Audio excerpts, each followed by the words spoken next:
Hello student, आज के editorial का टॉपिक है push for more women this time in the police. इसको आप कनेक्ट कर पाएंगे GS two Indian polity. Second topic से functions and responsibilities of the union and the state, issues and challenges pertaining to the federal structure, devolution of powers and finances up to the local levels and challenges therein. से आज के editorial के analysis को आप connect कर पाएंगे। Basically आज का एडिटोरियल रिवॉल्व करेगा अराउंड अभी जो लोकसभा और राज्यसभा में पास हुआ है विमेन रिजर्वेशन, जो कि 33% होगा और वो इम्प्लीमेंट होगा जब 2021 का सेंसस, पॉपुलेशन सेंसस जो है कंप्लीट हो जाएगा। और अभी वो पेंडिंग है और फिर डिलिमिटेशन एक्ट जो है वो फिर से रिवाइज हो जाएगी सेंसस के बाद, उसके बाद इम्प्लीमेंट होगा, जो कि एक्सपेक्टेड है कि 2029 के इलेक्शन या फिर उसके बाद वाले जो इलेक्शन होगा वो तब इम्प्लीमेंट हो पाएगा। इस तरीके से वुमेन का रिप्रेजेंटेशन जब पॉलिसी मेकिंग में बढ़ेगा, वुमेन को जो इश्यूज होते हैं वो बेटर वुमेन समझ पाएंगी। पुलिस में भी ज्यादा से ज्यादा अगर वुमेन ज्वाइन करती हैं तो वुमेन को होने वाली जो प्रॉब्लम है उनका बेटर सोल्यूशन होगा, क्योंकि बहुत सारे ऐसे क्राइम्स हैं जो वुमेन के अगेंस्ट होते हैं और उन क्राइम्स में विमेन ऑफिसर ही डील करती हैं, उन क्राइम्स को उन्हें देखती हैं, चेक करती हैं। तो वहाँ पर अगर विमेन अगर ज़्यादा होंगी, उनका रिप्रेजेंटेशन ज़्यादा होगा तो वो हेल्प करेगा बेटर सोल्यूशन तक अराइव करने में। आते हैं एडिटोरियल के एनालिसिस पर। कुछ साल बाद अगर देखें तो विमेन लॉ मेकर फॉर्म करेंगी at least 33% all law makers in India. Constitution 128 amendment bill 2023 दोनों हाउस में पास हो गई पार्लियामेंट के, और इस बिल के बाद अब 1/3 टोटल सीट्स जो होंगी house of people means Lok Sabha, legislative assembly सारे ही स्टेट की और लेजिस्लेटिव असेंबली एनसीटी दिल्ली की रिजर्व होंगी विमेन के लिए 15 इयर्स के लिए। और इसके साथ रिजर्वेशन जो है वो एक्सटेंड करेगा reserve seat for schedule caste and schedule tribes Lok Sabha and state legislative assembly में। Representation women member of parliament current Lok Sabha में 14.4% है लगभग, और अगर कंपेयर करें इसका जब हमारी फर्स्ट लोकसभा थी 1952 में तो सिर्फ 4.9% था। क्या पर्पस था इस अमेंडमेंट का? ये क्लियर है कि इंक्रीज करना है वुमेन का पार्टिसिपेशन पॉलिसी मेकिंग में, लेकिन एक वार्निंग साइन के साथ है। एक्सपर्ट का ऐसा कहना है कि अगर बहुत जल्दी भी ये अमेंडमेंट इम्प्लीमेंट हुआ तो जनरल इलेक्शन 2029 में ये इम्प्लीमेंट हो सकता है, क्योंकि इसके लिए रिक्वायरमेंट है सेंसस की 2021 जो पेंडिंग है, और एट अर्लीस्ट ये जब कंडक्ट होगा उसके बाद एक प्रोसेस होगा डिलिमिटेशन का, एकदम ही बिना डिले हुए। दोनों कंडीशन जब फुलफिल हो जाएगी जब जाकर इस एक्ट का इम्प्लीमेंटेशन होगा, अदरवाइज इम्प्लीमेंटेशन डिले हो जाएगा जनरल इलेक्शन ऑफ 2034 के लिए। कोई भी डायरेक्ट लिंक नहीं है कि कितने नंबर ऑफ लेजिस्लेचर होंगे या फिर क्या स्ट्रेंथ होगी लॉ इन्फोर्समेंट एजेंसीज का। नंबर ऑफ वुमेन का अगर हम देखें तो इससे एक फेयर आइडिया ये हो जाता है कि किस तरीके से रिप्रेजेंटेटिव बनेंगी वुमेन इंस्टीट्यूशंस में और किस तरीके से वो सोसाइटी को रिप्रेजेंट करेंगी। ये बस बात क्लियर हो जाती है यहाँ से। मोस्टली स्टेट की पॉलिसीज जो है वो यही है कि वो फिलअप करें 30 या फिर 33% अपनी जो वैकेंट सीट है डायरेक्ट रिक्रूटमेंट के द्वारा, और वहाँ पर उन्हें रिक्रूटमेंट करना है वुमेन का पुलिस फोर्सेस में।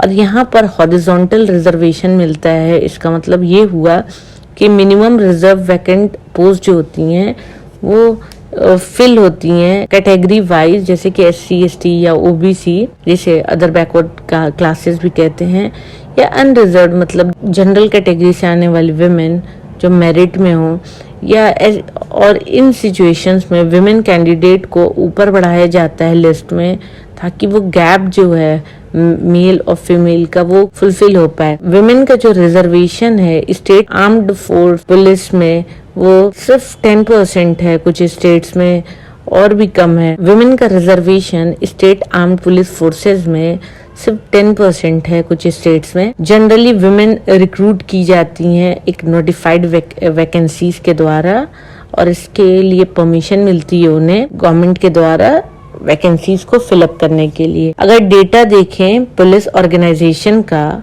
और इसकी पब्लिकेशन करते हैं bureau of police research and development BPRND, तो इस डेटा के बेसिस पे हम कह सकते हैं कि टोटल जो अवेलेबल स्ट्रेंथ है स्टेट पुलिस फोर्सेस की वो इंक्रीज होकर लगभग 7.48% हो गई है पिछले 5 सालों में। और अगर एब्सोल्यूट नंबर में देखें तो 19.26 लाख जो कि जनवरी 1, 2017 में थी और वो बढ़कर लगभग 20.70 लाख हो गई है जनवरी 1, 2021। तो ये 4 साल के ऑलमोस्ट टाइम पीरियड में इंक्रीमेंट हुआ है। तो ये इस 4 साल के लगभग टाइम पीरियड में ये इंक्रीमेंट हुआ है। लेकिन इसके लिए सैंक्शन स्ट्रेंथ जो थी वो 24.64 लाख और 26.31 लाख थी रिस्पेक्टिवली। सैंक्शन स्ट्रेंथ देखें तो उसके कंपैरिजन में ग्रोथ काफी कम हुई है। Representation of women state police force में बढ़ गई है। पहले 1,40,184 थी और वो बढ़कर 2,17,026 हो गई है सेम पीरियड में ही, मतलब वही 2017 से 2021। अगर परसेंटेज के टर्म में देखें तो 7.28% and 10.47% of the total available force. अगर डेटा देखें 2021 का जनवरी 1, 2022 में, वो अभी पब्लिश नहीं हुआ है minister of state of the ministry of home affair MHA, और ये बात इन्फॉर्म की गई राज्यसभा में फरवरी 2023 में कि रिप्रेजेंटेशन जो है वुमेन का पुलिस फोर्स में स्पेशली जनवरी 1, 2022 अभी भी 11.7% ही है। अगर बात करें हम टोटल स्टेट पुलिस फोर्स की, BPRD की जो डिटेल पब्लिश हुई जनवरी 1, 2021 में, उसमें कुछ स्टेट जैसे कि केरला, मिजोरम, गोवा, उनकी ऐसी पॉलिसी है जहाँ पे उन्होंने विमेन को रिजर्वेशन नहीं दिया है पुलिस फोर्स में। लेकिन विमेन रिजर्वेशन इन सारे स्टेट्स में वेरी करता है between 6 and 11%।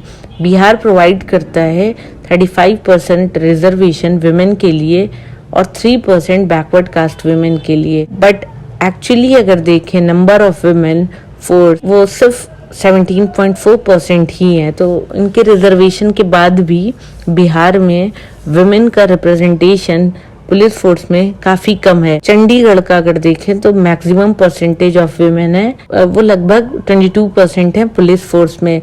Jammu and Kashmir minimum है अबाउट 3.3%।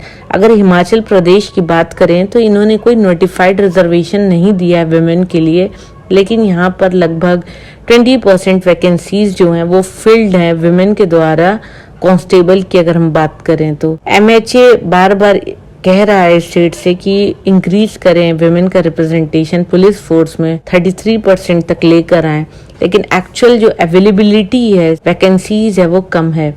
बहुत सारे स्टेट के पास परमानेंट पुलिस रिक्रूटमेंट बोर्ड भी नहीं है जो कि फ्री हैंड से रिक्रूटमेंट कर सके एक रेगुलर इंटरवल पर। इस तरीके के जो एट्रिशन रेट है पुलिस फोर्स में अबाउट 2.5% to 3%, और एनुअल सैंक्शन जो नई पोस्ट के लिए हैं वो है about 1.5% to 2% recruitment.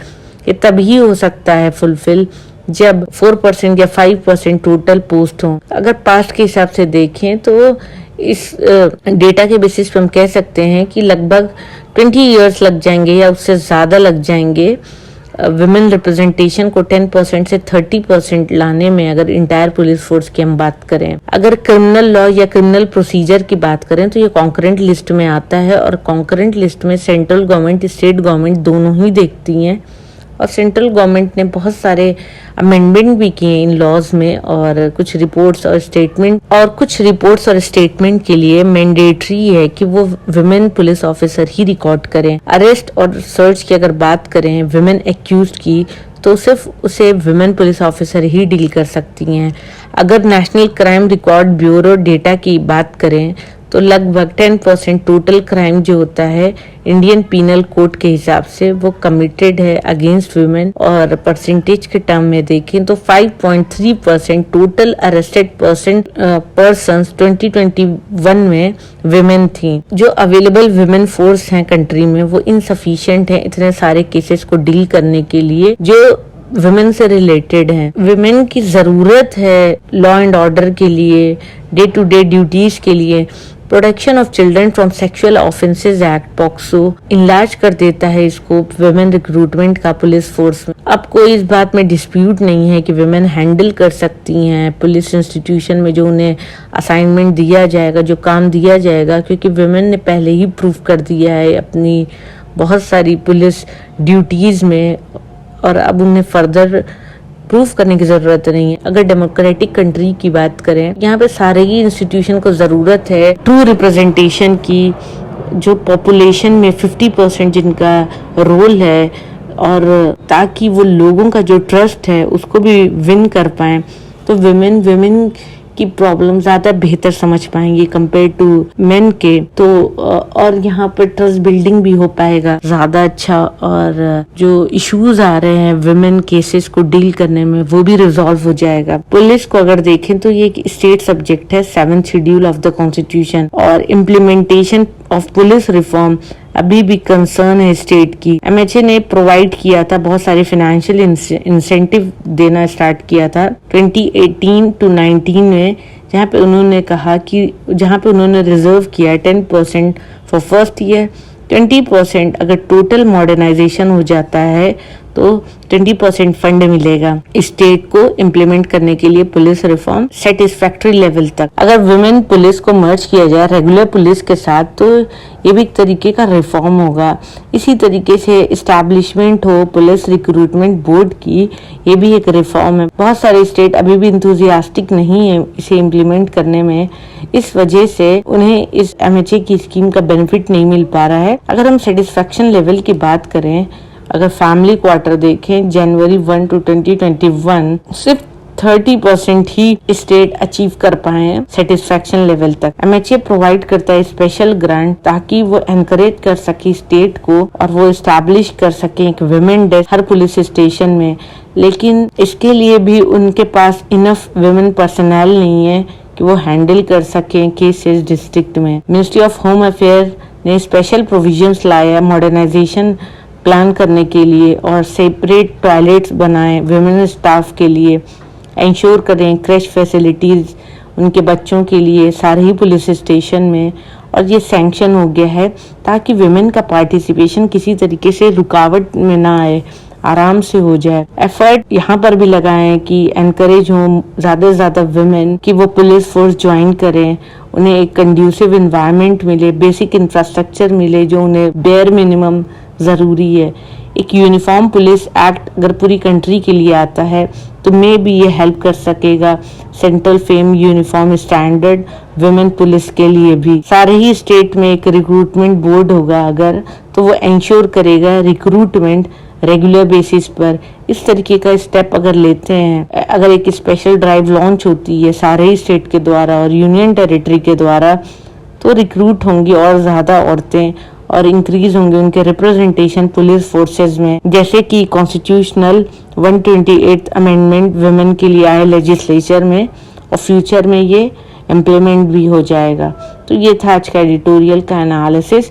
Thank you for watching my video. Please share, like and subscribe.